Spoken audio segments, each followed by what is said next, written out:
जय श्री कृष्णा। मैं हूँ वामिका और आप सभी का हमारे चैनल आध्यात्मिक सागर में हार्दिक स्वागत है। आप सभी का दिन शुभ और मंगलमय हो और कान्हा जी आपकी सभी मनोकामनाओं को पूर्ण करें।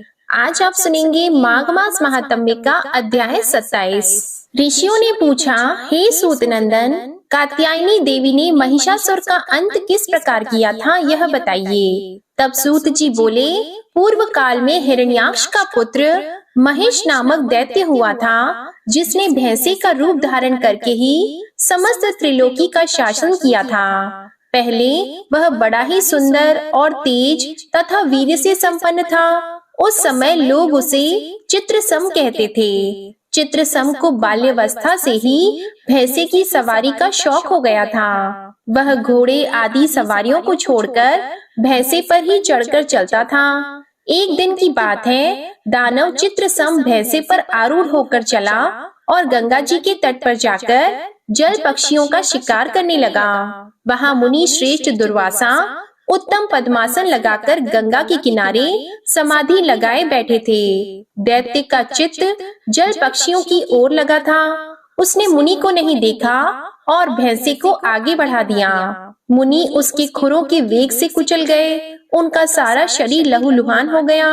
उन्होंने आंख खोलकर देखा तो सामने एक दानव प्रणाम आदि से रहित उद्दंड भाव से खड़ा था। तब दुर्वासा मुनि ने कुपित होकर कहा, रे पापी, तुमने भैंसे के खुरों से मेरे शरीर को कुचल डाला और मेरी समाधि भंग कर दी। इसलिए तुम भी भैंसा हो जाओ और जब तक जियोगे प्रधानतः भैंसा बने रहोगे। मुनि के इतना कहते ही वह बड़ा भारी भैंसा हो गया। तब उसने विनीत भाव से मुनि को प्रसन्न करते हुए कहा, विप्रवर, मैं बालक हूँ, अनजान में मुझसे आपका अपराध हो गया, उसे क्षमा करके मेरे शाप का अंत कर दीजिए। तब मुनि दुर्वासा ने कहा, मेरा वचन व्यर्थ नहीं हो सकता। दुर्मते, जब तक तुम्हारे प्राण रहेंगे तब तक तो तुम इसी रूप में रहोगे। ऐसा कहकर दुर्वासा मुनि गंगा का किनारा छोड़कर अन्यत्र चले गए। तब वह दैत्य भी शुक्राचार्य के पास जाकर बोला, गुरुदेव, मुझे दुर्वासा मुनि ने शाप देकर महिष बना दिया है। अब आप ही मुझे शरण दीजिए। मैं आपके प्रसाद से अपने पूर्व शरीर को पा जाऊं और मेरी यह पशु योनि नष्ट हो जाए, ऐसा उपाय कीजिए। तब शुक्राचार्य जी ने कहा, एकमात्र भगवान महेश्वर को छोड़कर दूसरा कोई भी ऐसा नहीं है जो दुर्वासा के शाप को पलट सके। इसलिए तुम शीघ्र ही हाटकेश्वर क्षेत्र में जाकर वहाँ के परम उत्तम शिवलिंग की आराधना करो। शुक्राचार्य जी के ऐसा कहने पर वह दानव शीघ्र ही हाटकेश्वर क्षेत्र में गया। वहाँ उसने भक्ति भाव से महान शिवलिंग की स्थापना करके कैलाश शिखर के समान ऊंचा मंदिर बनवाया और कठिन तपस्या में तत्पर होकर महादेव जी की आराधना करने लगा। इस प्रकार उसका दीर्घ काल व्यतीत हुआ। तब महादेव जी ने संतुष्ट होकर उसे प्रत्यक्ष दर्शन दिया और कहा, दानव, मैं प्रसन्न हूँ, तुम वर मांगो। महेश बोला, मुझे दुर्वासा जी ने शाप देकर भैंसा बना दिया है। आपके प्रसाद से मेरी यह पशु योनि निवृत्त हो जाए, यही प्रार्थना है। तब भगवान शिव बोले, दुर्वासा के वचन को अन्यथा नहीं किया जा सकता, परंतु तुम्हारे सुख का एक उपाय मैं कर दूंगा। वह यह है कि जितने भी देव, मानव और आसुर भोग हैं, वे सब तुम्हें इस शरीर में प्राप्त होंगे। भोग के लिए ही देवता और असुर मानव शरीर की इच्छा करते हैं। तुम्हारा यही शरीर उन सब भोगों को प्राप्त करेगा। महेश बोला, हे देव देवेश्वर, यदि इस प्रकार सब भोगों की प्राप्ति मुझे हो सकती है, तब तो मेरा यही शरीर अवध्य हो जाएगा। एक स्त्री के सिवा अन्य कोई भी प्राणी मुझे मार न सके। जो कोई भी मनुष्य मेरे इस तीर्थ में स्नान करे, उसे आपका दर्शन प्राप्त हो और उसके संपूर्ण मनोरथ सिद्ध हो जाए। तब भगवान शिव ने कहा, अघन मास के शुक्ल पक्ष की चतुर्दशी तिथि को तुम्हारे इस तीर्थ में स्नान करके जो मेरे उत्तम अर्चा विग्रह का दर्शन करेगा, उसके भूत प्रेत और पिशाच आदि से प्राप्त होने वाले सब प्रकार के दोष नष्ट हो जाएंगे और क्षय आदि रोगों की भी निवृत्ति हो जाएगी। इतना कहकर देवेश्वर भगवान शिव अंतर्ध्यान हो गए। तब महेश भी अपने स्थान को लौट गया और सब दानवों को बुलाकर उनकी सभा में अमर्ष युक्त होकर बोला, दानवों, देवताओं ने श्री विष्णु को आगे रखकर मेरे पिता, पितव्य तथा अन्य पूर्वजों का वध किया है। अतः मैं महायुद्ध में उन देवताओं का नाश करूंगा और उनके हाथ से त्रिलोकी का राज्य छीन लूंगा। तब उन दानवों ने कहा, आपने ठीक कहा है, हम आज ही चलकर युद्ध में देवताओं को मार भगाएंगे और स्वर्ग में दिव्य भोगों का उपभोग करते हुए सुख से रहेंगे। ऐसा निश्चय करके दैत्यों ने सेवक, सेना और सवारियों के साथ मेरु शिखर पर प्रस्थान किया।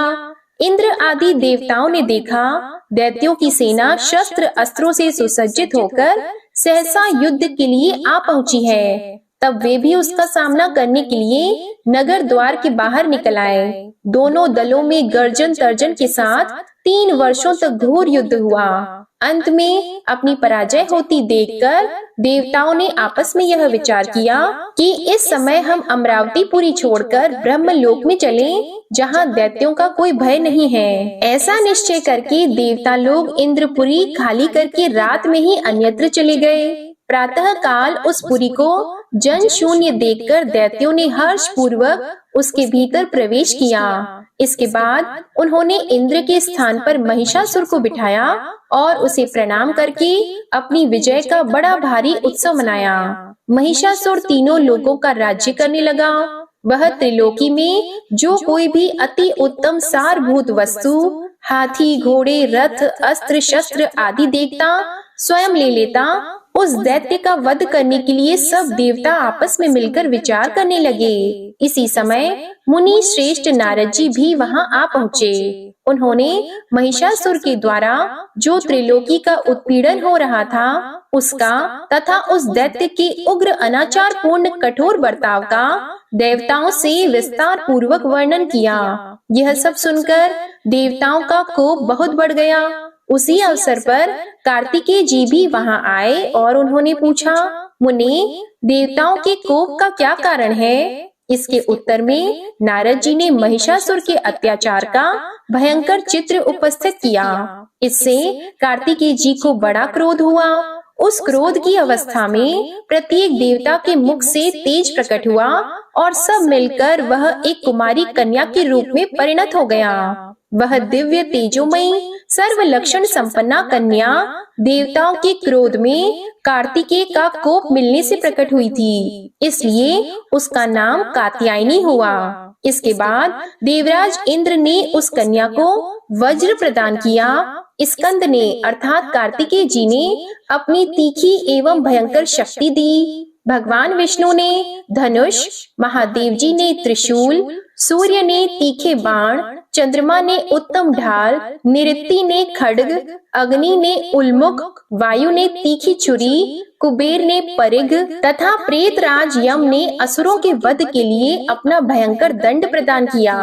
इन सब अस्त्रों को लेकर कात्यायनी देवी ने अपने 12 हाथ बना लिए और उन हाथों में देवताओं के वे सभी उत्तम अस्त्र शस्त्र ग्रहण कर लिए। इसके बाद कात्यायनी देवी ने कहा, देववरों, तुमने मेरी सृष्टि किस लिए की है? शीघ्र बताओ, मैं तुम्हारे सब कार्य सिद्ध करूंगी। तब देवता बोले, इस संसार में इस समय बड़ा भयंकर महेश नामक दानव उत्पन्न हुआ है, जो समस्त प्राणियों तथा विशेषतः मनुष्यों के लिए अवध्य है। एकमात्र स्त्री को छोड़कर दूसरा कोई उसे मार नहीं सकता। इसलिए हमने तुम्हें उत्पन्न किया है। अब तुम श्रेष्ठ पर्वत विंध्याचल पर जाओ और वहां उग्र तपस्या करो, जिससे तुम्हारे तेज की वृद्धि हो। जब हम तुम्हें तेज से संपन्न जान लेंगे, तब तुम्ही को आगे करके उस दुष्टात्मा के साथ युद्ध करेंगे।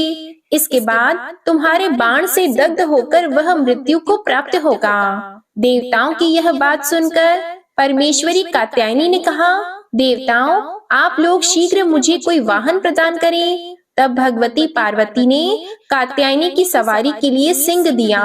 देवी कात्यायनी उसी सिंह पर आरूढ़ होकर विंध्याचल पर्वत की ओर प्रस्थान कर गई और उसके मनोहर शिखर पर पहुंचकर व्रत उपवास में लीन होकर महादेव जी का ध्यान करती हुई इंद्रिय संयम पूर्वक तपस्या में लीन हो गई। ज्यों ज्यों उनके तप की वृद्धि होती, त्यों ही त्यों शरीर में रूप और कांति भी बढ़ती जाती थी। उस समय दैत्येश्वर महेश के सेवक वहां आए और अद्भुत रूप धारण करने वाली उस व्रत परायणा देवी को देखकर लौट गए। वहां उन्होंने दुष्टात्मा महिषासुर से इस प्रकार कहा, देव, हमने पृथ्वी पर भ्रमण करके एक अपूर्व कुमारी कन्या देखी है, जो विंध्याचल पर्वत पर तपस्या करती है। उसके 12 हाथ हैं और उन हाथों में नाना प्रकार के अस्त्र शस्त्र शोभा पा रहे हैं। उसका सौंदर्य अद्भुत है। सेवकों का यह वचन सुनकर महिषासुर तत्काल कामदेव के वश में हो गया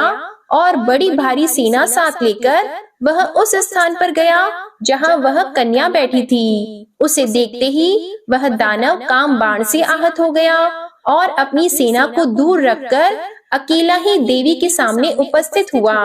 निकट पहुंचकर वह इस प्रकार बोला, सुंदरी, यह व्रत और तपस्या तो तुम्हारी युवावस्था के विपरीत है, अतः यह सब छोड़कर तुम त्रिलोक के राज्य की महारानी बनो। तुमने मेरा नाम सुना होगा, मैं दानवराज महेश हूँ, जिसने द्वंद्व युद्ध में इंद्र को परास्त किया है। इस समय त्रिभुवन का राज्य मेरे अधीन है, अतः तुम मेरी प्राण वल्लभा पत्नी हो जाओ। मेरे सहस्त्रों भार्याएं हैं, वे सब तुम्हारी दासियां हो जाएंगी। उसकी यह बात सुनकर परमेश्वरी कात्यायनी की आंखें कोप से लाल हो गईं। उन्होंने उस दानव से फटकार कर कहा, पापाचारी, तुझे धिक्कार है, धिक्कार है। तू मुझ कुमार व्रत धारण करने वाली कन्या से इस प्रकार काम कलुषित चित्त होकर क्यों ऐसी बात कर रहा है? मैं तेरा नाश कर डालूंगी। तब महिषासुर बोला, सुंदरी, तुम गांधर्व विवाह से मुझे आत्मदान करो।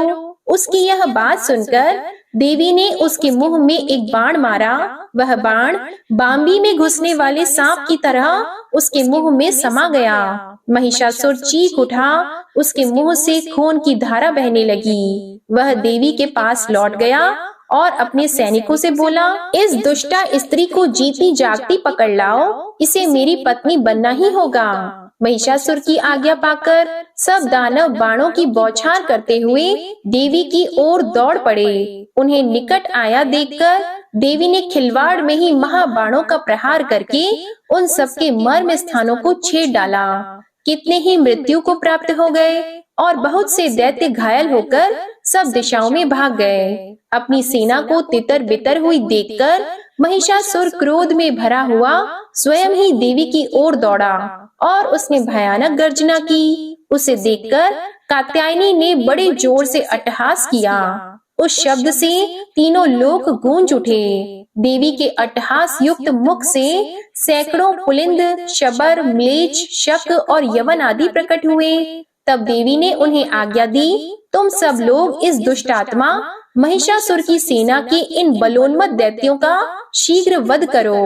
उनका यह आदेश सुनकर वे बलवान और दुर्धर्ष वीर दैत्यों की सेना की ओर दौड़े। फिर तो उनमें बड़ा भयंकर युद्ध प्रारंभ हो गया। उस समय किसी को अपने पराये का भान नहीं रहा। देवी के उत्पन्न किए हुए योद्धाओं ने सब दानवों का उत्साह भंग कर दिया। कितने ही दैत्य उनके द्वारा मौत के घाट उतार दिए गए तथा कितने ही उनके भीषण प्रहारों से जर्जर हो गए। अपनी सेना का पांव उखड़ता देखकर महिषासुर क्रोध से उन्मत्त हो उठा और देवी से कठोर वाणी में बोला, ओ पापिनी, अब तक तुझे स्त्री समझकर मैंने युद्ध में नहीं मारा, अब तू मेरा प्रभाव देख। ऐसा कहकर महिषासुर ने सींगों के प्रहार से देवी के ऊपर शिलाखंड फेंके और उन्हें बार बार फटकारा। उस दैत्य को अपने पास आया देखकर देवी क्रोध पूर्वक आगे बढ़ी और वेग से उसकी पीठ पर चढ़ गईं। चढ़कर उन्होंने लात से इतना मारा कि वह लहूलुहान हो गया और आकाश में उछलकर जोर जोर से चीत्कार करने लगा। इसी बीच में देवी की ही ज्योति से प्रकट हुए सिंह ने आकर तीखी दाढ़ों के अग्रभाग से क्रोध पूर्वक उस दैत्य के पिछले अंगों को पकड़ लिया। फिर तो देवी के पैरों से दबा हुआ वह दानव स्थिर हो गया, एक पग भी हिल डुल नहीं सका। उस विवशता की दशा में वह केवल भयंकर चीत्कार करता रहा। इसी समय देवराज इंद्र आदि सब देवता वहां आ पहुँचे और आकाश में स्थित होकर बोले, हे देवेश्वरी, इस तीखी तलवार से शीघ्र ही इसका मस्तक काट डालो। देवताओं का यह वचन सुनकर देवी ने महिषासुर की मोटी ग्रीवा पर खड्ग का प्रहार किया। उस खड्ग के आघात से दैत्य की ग्रीवा के 2 टुकड़े हो गए। इससे देवताओं को बड़ी प्रसन्नता हुई। उस समय वह महेश रूप त्याग कर ढाल और तलवार को लिए एक तेजस्वी पुरुष के रूप में प्रकट हो गया और देवी पर खड्ग का प्रहार करना ही चाहता था कि देवी ने उसकी चोटी पकड़ ली और उसके शरीर का नाश करने के लिए तलवार उठाई। यह देखकर वह दुर्गा देवी की स्तुति करने लगा। दानव बोला, देवी आपकी जय हो, अचिंत्य शक्ति आपकी जय हो, सब देवताओं की स्वामिनी आपकी जय हो, सर्वव्यापिनी देवी आपकी जय हो, सर्व जन प्रिय आपकी जय हो, सबका मनोरथ पूर्ण करने वाली देवी आपकी जय हो, त्रिभुवन सुंदरी आपकी जय हो, भक्त जनों को आनंद देने वाली देवी आपकी जय हो, दैत्यों का विनाश करने वाली आपकी जय हो। देवी आपको कहीं से भी भय नहीं है, आप तीनों लोगों की रक्षा के लिए तत्पर हैं, अतः मुझ पर कृपा प्रसाद कीजिए, प्राणों की रक्षा और दया की भिक्षा दीजिए। मैं आपके चरणों की शरण में पड़ा हुआ अत्यंत दीन और विनीत हूँ, मुझ पर अनुग्रह कीजिए। हे देवी, मैं हिरण्याक्ष का पुत्र चित्रसम हूँ। महर्षि दुर्वासा ने मुझे शाप देकर महेश बना दिया था। आज आपने मेरा उद्धार कर दिया, साथ ही मेरा वीर दर्प भी गल गया। हे सुरेश्वरी, अब मैं आपके चरणों का किंकर होकर रहूंगा। सब दुष्टों का विनाश करने वाली सर्वव्यापिनी देवी आपकी जय हो। महिषासुर का यह दीन वचन सुनकर देवी को दया आ गई। वे आकाश में खड़े हुए देवताओं से बोली, देवगण, अब मैं क्या करूं? तब देवता बोले, देवेश्वरी, अगर आप इस अधम दानव का वध नहीं करोगी, तब तो यह समस्त चराचर प्राणियों सहित तीनों लोगों का विनाश कर डालेगा। फिर तो आपके प्रादुर्भाव के निमित्त किया हुआ हमारा सारा परिश्रम व्यर्थ होगा और आपने भी जो यह युद्ध करने का सारा कष्ट सहन किया है, इसका भी कोई अच्छा परिणाम नहीं निकलेगा। तब देवी ने कहा, देवताओं, न तो मैं इसे मारूंगी और न छोड़ूंगी, सदा इसकी चोटी पकड़कर इसे अपने हाथ में ही रखूंगी। तब देवता बोले, हे महाभागे, आपका कथन ठीक है, इस समय ऐसा ही करना उचित होगा। जो मनुष्य इस रूप में स्थित हुई आपकी पूजा करेगा, उसे आपका दुर्लभ दर्शन प्राप्त होगा। आज से विंध्यवासिनी देवी के नाम से आपकी ख्याति होगी। आश्विन मास के शुक्ल पक्ष में अष्टमी नवमी तिथि को जो मनुष्य आपकी भक्ति पूर्वक पूजा करेगा, उसे 1 वर्ष तक कोई रोग, भय और तिरस्कार आदि की प्राप्ति नहीं होगी। उसके लिए अकाल मृत्यु तथा चोर आदि का उपद्रव भी नहीं होगा। श्री सूत जी कहते हैं, देवता लोग ऐसा कहकर अपने अपने स्थान को चले गए। देवराज इंद्र ने बहुत लंबे समय के बाद त्रिलोकी का अकंटक राज्य प्राप्त कर लिया। इसके बाद सब लोग सुखी हो गए। देवता पुनः तीनों लोकों में यज्ञ भाग के भोक्ता हुए। अनर्त देश में सुरथ नाम से प्रसिद्ध एक राजा हो गए। उन्होंने उत्तम भक्ति पूर्वक हाटकेश्वर क्षेत्र में देवी की स्थापना की है। चैत्र मास के शुक्ल पक्ष की अष्टमी तिथि को जो पुरुष उत्तम भक्ति भाव से यहाँ देवी का दर्शन करता है, वह 1 वर्ष तक सभी मनोरथ पूर्ण कर लेता है, अर्थात देवी के आशीर्वाद प्राप्त कर लेता है। आज का अध्याय समाप्त हुआ। इसके आगे का वर्णन आप अगले अध्याय में सुनेंगे। अब सुनिए श्रीमद् भागवत महापुराण कथा के आगे का अध्याय। राजा परीक्षित ने पूछा, भगवान तो स्वभाव से ही भेदभाव से रहित हैं, सम हैं, समस्त प्राणियों के प्रिय और सुहृद हैं। फिर उन्होंने जैसे कोई साधारण मनुष्य भेदभाव से अपने मित्र का पक्ष ले और शत्रुओं का अनिष्ट करे, उसी प्रकार इंद्र के लिए दैत्यों का वध क्यों किया? वे स्वयं परिपूर्ण कल्याण स्वरूप हैं, इसलिए उन्हें देवताओं से कुछ लेना देना नहीं है, तथा निर्गुण होने के कारण दैत्यों से कुछ वैर विरोध और उद्वेग भी नहीं है। भगवत प्रेम के सौभाग्य से संपन्न महात्मन, हमारे चित्त में भगवान के समत्व आदि गुणों के संबंध में बड़ा भारी संदेह हो रहा है। आप कृपा करके उसे मिटाइए। श्री शुकदेव जी ने कहा, महाराज, भगवान के अद्भुत चरित्र के संबंध में तुमने बड़ा सुंदर प्रश्न किया, क्योंकि ऐसे प्रसंग प्रहलाद आदि भक्तों की महिमा से परिपूर्ण होते हैं, जिसके श्रवण से भगवान की भक्ति बढ़ती है। इस परम पुण्यमय प्रसंग को नारद आदि महात्मागण बड़े प्रेम से गाते रहते हैं। अब मैं अपने पिता श्री कृष्ण द्वैपायन मुनि को नमस्कार करके भगवान की लीला कथा का वर्णन करता हूँ। वास्तव में भगवान निर्गुण, अजन्मा, अव्यक्त और प्रकृति से परे हैं। ऐसा होने पर भी अपनी माया के गुणों को स्वीकार करके वे बाध्य बाधक भाव को, अर्थात मरने और मारने वाले दोनों के परस्पर विरोधी रूपों को ग्रहण करते हैं। हे परीक्षित, भगवान सत्य संकल्प हैं। वे ही जगत की उत्पत्ति के निमित्त भूत, प्रकृति और पुरुष के सहकारी एवं आश्रय काल की सृष्टि करते हैं।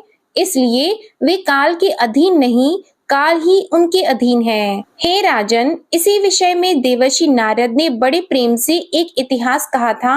यह उस समय की बात है जब राजसूय यज्ञ में तुम्हारे दादा युधिष्ठिर ने उनसे इस संबंध में एक प्रश्न किया था।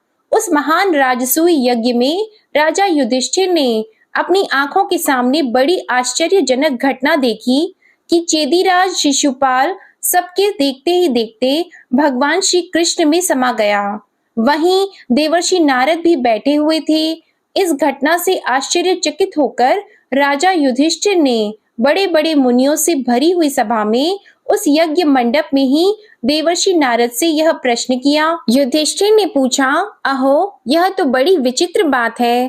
परम तत्व भगवान श्री कृष्ण में समा जाना तो बड़े बड़े अनन्य भक्तों के लिए भी दुर्लभ है।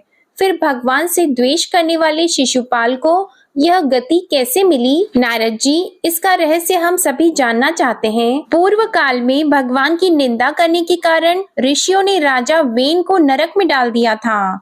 यह दमघोष का लड़का पापात्मा शिशुपाल और दुर्बुद्धि धनवक्त्र दोनों ही जब से तुतलाकर बोलने लगे थे, तब से अब तक भगवान से द्वेष ही करते रहे हैं। अविनाशी पर ब्रह्मा भगवान श्री कृष्ण को ये पानी पी पी कर गाली देते रहे हैं, परंतु इसके फलस्वरूप न तो इनकी जीभ में कोढ़ ही हुआ और न इन्हें घोर अंधकारमय नरक की ही प्राप्ति हुई।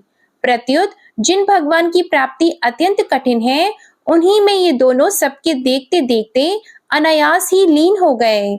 इसका क्या कारण है? हवा के झोंके से लड़खड़ाती हुई दीपक की लौ के समान मेरी बुद्धि इस विषय में बहुत आगा पीछा कर रही है। आप सर्वज्ञ हैं, अतः इस अद्भुत घटना का रहस्य समझाइए। श्री शुकदेव जी कहते हैं, सर्व समर्थ देवर्षि नारद राजा के ये प्रश्न सुनकर बहुत प्रसन्न हुए। उन्होंने युधिष्ठिर को संबोधित करके भरी सभा में सबके सुनते हुए यह कथा कही। नारद जी ने कहा, युधिष्ठिर, निंदा, स्तुति, सत्कार और तिरस्कार इस शरीर के ही तो होते हैं। इस शरीर की कल्पना प्रकृति और पुरुष का ठीक ठीक विवेक न होने के कारण ही हुई है।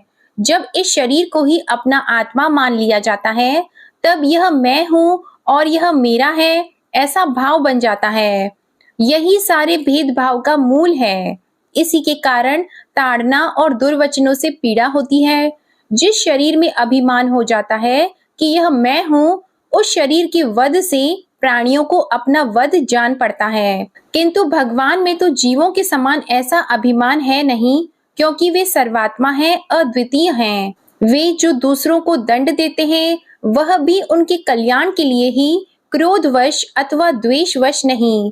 तब भगवान के संबंध में हिंसा की कल्पना तो की कैसे जा सकती है? इसलिए चाहे सुदृढ़ वैर भाव से या वैरहीन भक्ति भाव से, भय से, स्नेह से अथवा कामना से, कैसे भी हो, भगवान में अपना मन पूर्ण रूप से लगा देना चाहिए। एक नहीं, अनेकों मनुष्य काम से, द्वेष से, भय से और स्नेह से अपने मन को भगवान में लगाकर एवं अपने सारे पाप धोकर उसी प्रकार भगवान को प्राप्त हुए हैं, जैसे भक्त भक्ति से। महाराज, गोपियों ने भगवान से मिलने के तीव्र काम अर्थात प्रेम से, कंस ने भय से, शिशुपाल, धनवक्त्र आदि राजाओं ने द्वेष से, यदुवंशियों ने परिवार के संबंध से, तुम लोगों ने स्नेह से और हम लोगों ने भक्ति से अपने मन को भगवान में लगाया है। भक्तों के अतिरिक्त जो 5 प्रकार के भगवान का चिंतन करने वाले हैं, उनमें से राजा वेन की तो किसी में भी गणना नहीं होती। सारांश यह है कि चाहे जैसे भी हो, अपना मन भगवान श्री कृष्ण में तन्मय कर देना चाहिए, अर्थात लीन कर देना चाहिए। महाराज, फिर तुम्हारे मौसेरे भाई शिशुपाल और धनवक्त्र दोनों ही विष्णु भगवान के मुख्य पार्षद थे। ब्राह्मणों के शाप से इन दोनों को अपने पद से च्युत होना पड़ा था। राजा युधिष्ठिर ने पूछा, नारद जी, भगवान के पार्षदों को भी प्रभावित करने वाला वह शाप किसने दिया था तथा वह कैसा था? भगवान के अनन्य प्रेमी फिर जन्म मृत्युमय संसार में आए, यह बात तो कुछ अविश्वसनीय सी मालूम पड़ती है। वैकुंठ के रहने वाले लोग प्राकृत शरीर, इंद्रिय और प्राणों से रहित होते हैं। उनका प्राकृत शरीर से संबंध किस प्रकार हुआ, यह बात आप अवश्य सुनाइए। नारद जी ने कहा, एक दिन ब्रह्मा के मानस पुत्र सनकादि ऋषि तीनों लोकों में स्वच्छंद विचरण करते हुए वैकुंठ में जा पहुंचे। यों तो वे सबसे प्राचीन हैं, परंतु जान पड़ते हैं ऐसे मानो 5-6 बरस के बच्चे हों। वस्त्र भी नहीं पहनते। उन्हें साधारण बालक समझकर द्वारपालों ने उनको भीतर जाने से रोक दिया। इस पर वे क्रोधित से हो गए और उन्होंने द्वारपालों को यह शाप दिया कि मूर्खों, भगवान विष्णु के चरण तो रजोगुण और तमोगुण से रहित हैं। तुम दोनों इनके समीप निवास करने योग्य नहीं हो, इसलिए शीघ्र ही तुम यहाँ से पापमयी असुर योनि में जाओ। उनके इस प्रकार शाप देते ही जब वे वैकुंठ से नीचे गिरने लगे, तब उन कृपालु महात्माओं ने कहा, अच्छा, 3 जन्मों में इस शाप को भोग कर तुम लोग फिर इसी वैकुंठ में आ जाना। युधिष्ठिर, वे ही दोनों दिति के पुत्र हुए। उनमें बड़े का नाम हिरण्यकशिपु था और उससे छोटे का हिरण्याक्ष। दैत्य और दानवों के समाज में यही दोनों सर्वश्रेष्ठ थे। विष्णु भगवान ने नृसिंह का रूप धारण करके हिरण्यकशिपु को और पृथ्वी का उद्धार करने के समय वाराह अवतार ग्रहण करके हिरण्याक्ष को मारा।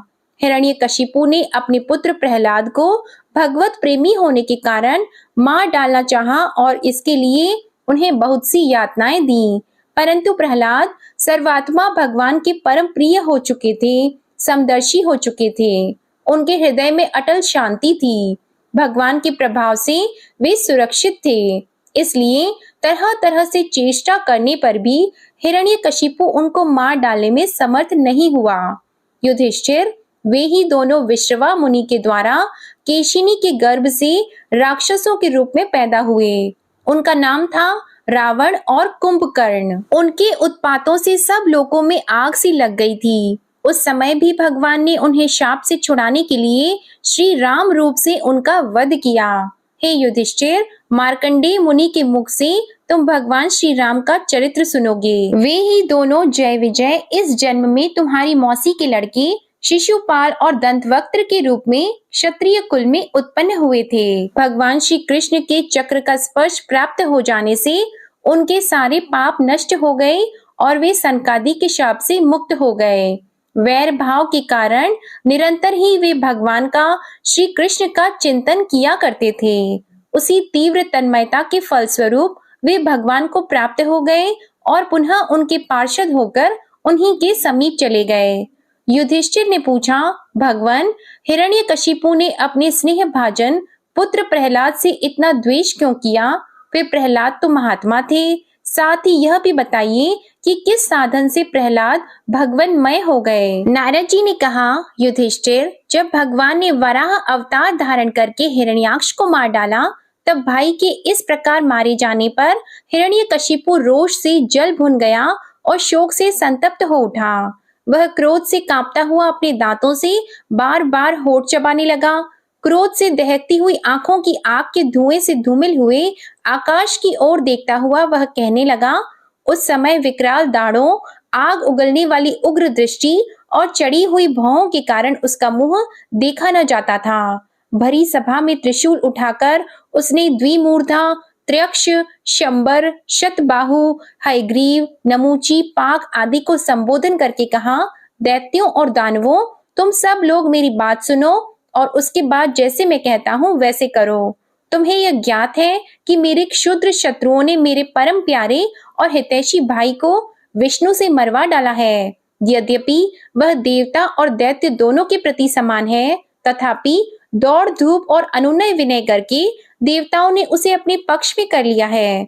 यह विष्णु पहले तो बड़ा शुद्ध और निष्पक्ष था, परंतु अब माया से वराह आदि रूप धारण करने लगा है और अपने स्वभाव से च्युत हो गया है। बच्चे की तरह जो उसकी सेवा करे उसी की ओर हो जाता है, उसका चित्त स्थिर नहीं है।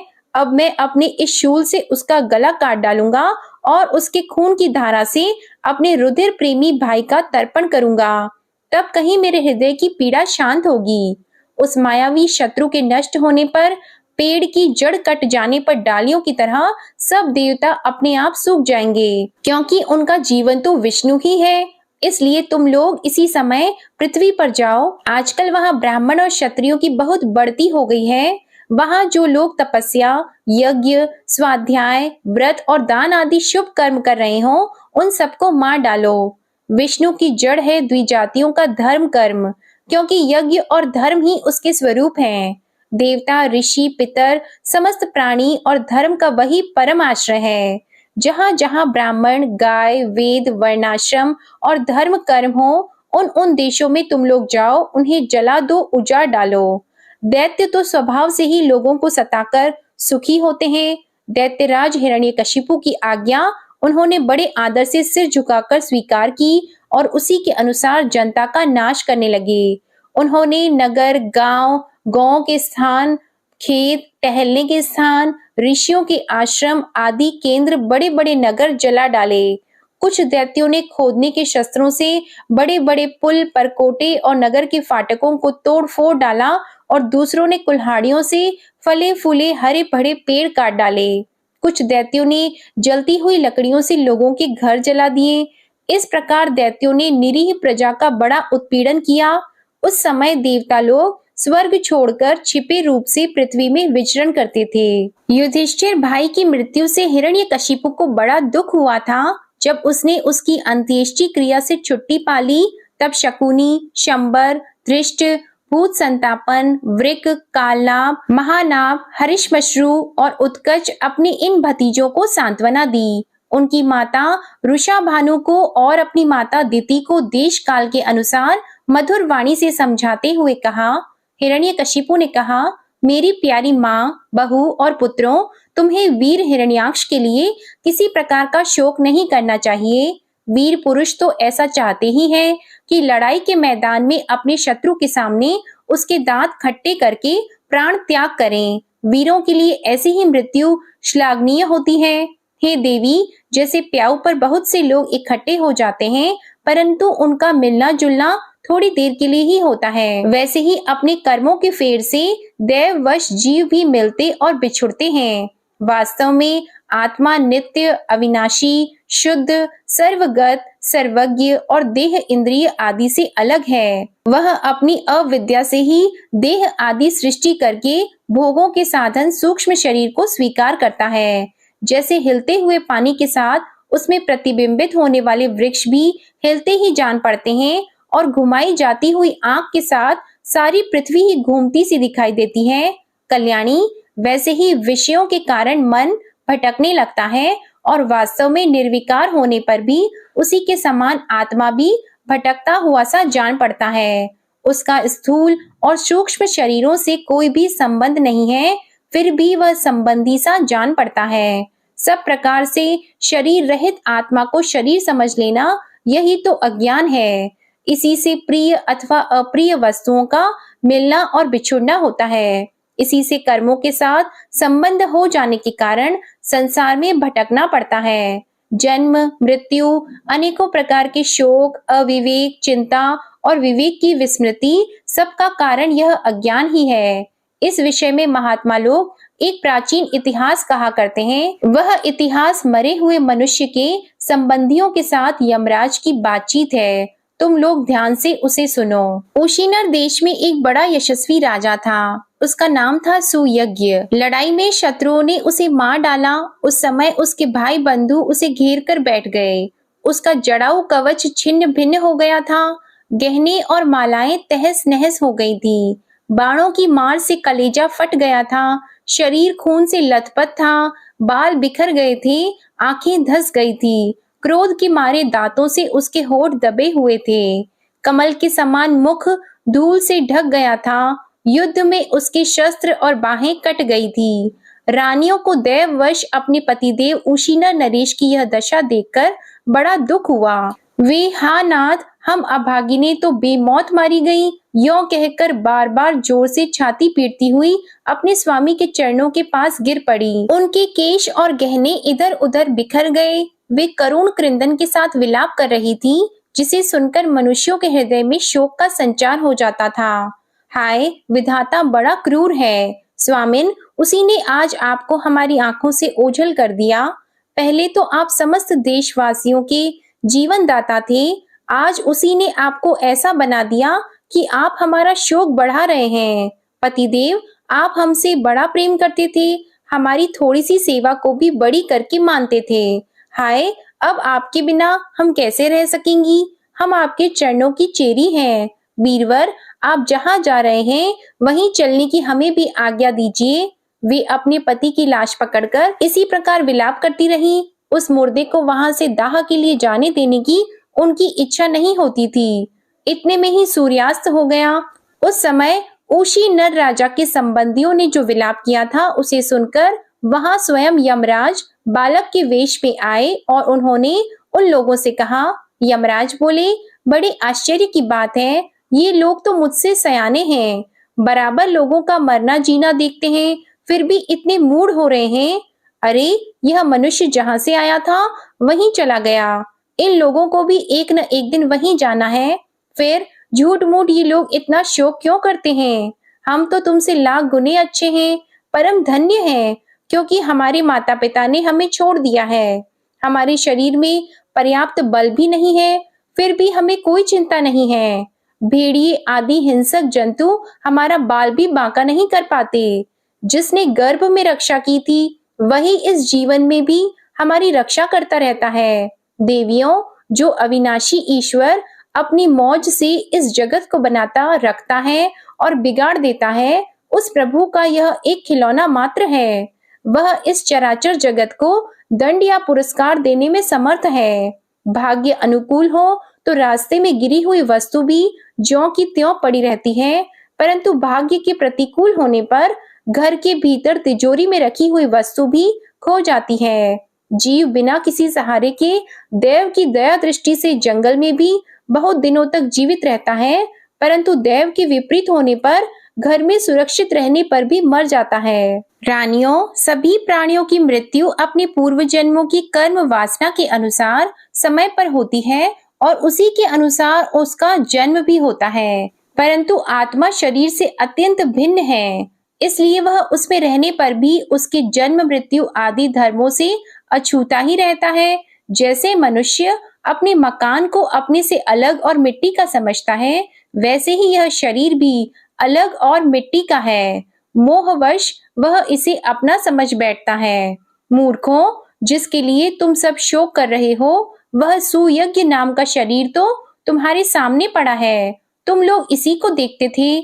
इसमें जो सुनने वाला और बोलने वाला था वह तो कभी किसी को नहीं दिखाई पड़ता था, फिर आज भी नहीं दिखाई दे रहा है।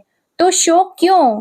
तुम्हारी यह मान्यता कि प्राण ही बोलने या सुनने वाला था सो निकल गया, यह मूर्खतापूर्ण है, क्योंकि सुषुप्ति के समय प्राण तो रहता है पर न वह बोलता है और न सुनता है। शरीर में सब इंद्रियों की चेष्टा का हेतुभूत जो महाप्राण है वह प्रधान होने पर भी बोलने या सुनने वाला नहीं है, क्योंकि वह जड़ है। देह और इंद्रियों के द्वारा सब पदार्थों का दृष्टा जो आत्मा है वह शरीर और प्राण दोनों से अलग है। यद्यपि वह परिच्छिन्न नहीं है, व्यापक है, फिर भी पंचभूत इंद्रिय और मन से युक्त नीचे ऊंचे शरीरों को ग्रहण करता और अपने विवेक बल से मुक्त भी हो जाता है। वास्तव में वह इन सबसे अलग है। इसलिए शरीर और आत्मा का तत्व जानने वाले पुरुष न तो अनित्य शरीर के लिए शोक करते हैं और न नित्य आत्मा के लिए, परंतु ज्ञान की दृढ़ता न होने के कारण जो लोग शोक करते रहते हैं उनका स्वभाव बदलना बहुत कठिन है। किसी जंगल में एक बहेलिया रहता था। वह बहेलिया क्या था? विधाता ने मानो उसे पक्षियों के काल रूप में ही रच रखा था। जहाँ कहीं भी वह जाल फैला देता और ललचाकर चिड़ियों को फंसा लेता। एक दिन उसने कुलिंग पक्षी के एक जोड़े को चारा चुगते देखा। उनमें से उस बहेलिये ने मादा पक्षी को तो शीघ्र ही फंसा लिया। कालवश वह जाल के फंदों में फंस गई। नर पक्षी को अपनी मादा की विपत्ति को देखकर बड़ा दुख हुआ। वह बेचारा उसे छुड़ा तो सकता नहीं था। स्नेह से उस बेचारी के लिए विलाप करने लगा। उसने कहा, यों तो विधाता सब कुछ कर सकता है, परंतु है वह बड़ा निर्दयी। यह मेरी सहचरी एक तो स्त्री है, दूसरे मुझ अभागे के लिए शोक करती हुई बड़ी दीनता से छटपटा रही है। इसे लेकर वह करेगा क्या? उसकी मौज हो तो मुझे ले जाए। इसके बिना मैं अपना यह अधूरा विधुर जीवन जो दीनता और दुख से भरा हुआ है लेकर क्या करूंगा? अभी मेरे अभागे बच्चों के पर भी नहीं जमे हैं। स्त्री के मर जाने पर उन मात्रहीन बच्चों को मैं कैसे पालूंगा? ओह, घोंसले में वे अपनी माँ की बाट देख रहे होंगे। इस तरह वह पक्षी बहुत सा विलाप करने लगा। अपनी सहचरी के वियोग से वह आतुर हो रहा था। आंसुओं के मारे उसका गला रुंध गया था। तब तक काल की प्रेरणा से पास ही छिपे हुए उस बहेलिये ने ऐसा बाण मारा कि वह भी वहीं पर लौट गया। मूर्ख रानियों, तुम्हारी भी यही दशा होने वाली है। मूर्ख रानियों, तुम्हारी भी यही दशा होने वाली है। तुम्हें अपनी मृत्यु तो दिखती नहीं और इसके लिए रो पीट रही हो। यदि तुम लोग 100 बरस तक इसी तरह शोकवश छाती पीटती रहो तो भी अब तुम इसे नहीं पा सकोगी। हिरण्यकशिपु ने कहा। उस छोटे से बालक की ऐसी ज्ञानपूर्ण बातें सुनकर सब के सब दंग रह गए। उशीनर नरेश के भाई बंधु और स्त्रियों ने यह बात समझ ली कि समस्त संसार और इसके सुख दुख अनित्य एवं मिथ्या हैं। यमराज यह उपाख्यान सुनाकर वहीं अंतर्ध्यान हो गए। भाई बंधुओं ने भी सुयज्ञ की अंत्येष्टि क्रिया की। इसलिए तुम लोग भी अपने लिए या किसी दूसरे के लिए शोक मत करो। इस संसार में कौन अपना है और कौन अपने से भिन्न, क्या अपना है और क्या पराया? प्राणियों को अज्ञान के कारण ही यह अपने पराये का दुराग्रह हो रहा है। इस भेद बुद्धि का और कोई कारण नहीं है। नारद जी ने कहा, युधिष्ठिर, अपनी पुत्र वधू के साथ दिति ने हिरण्यकशिपु की यह बात सुनकर उसी क्षण पुत्र शोक का त्याग कर दिया और अपना चित्त परम तत्व स्वरूप परमात्मा में लगा दिया। जय श्री कृष्णा। आज की कथा समाप्त होती है। अगर वीडियो पसंद आए तो इसे लाइक करके चैनल भी सब्सक्राइब कीजिएगा और कमेंट में राधे कृष्ण भगवान की जय जरूर लिखिएगा। इसी के साथ आज आप हमारे चैनल पर जया एकादशी व्रत की कथा भी जरूर सुनिएगा। जय श्री राधे कृष्णा।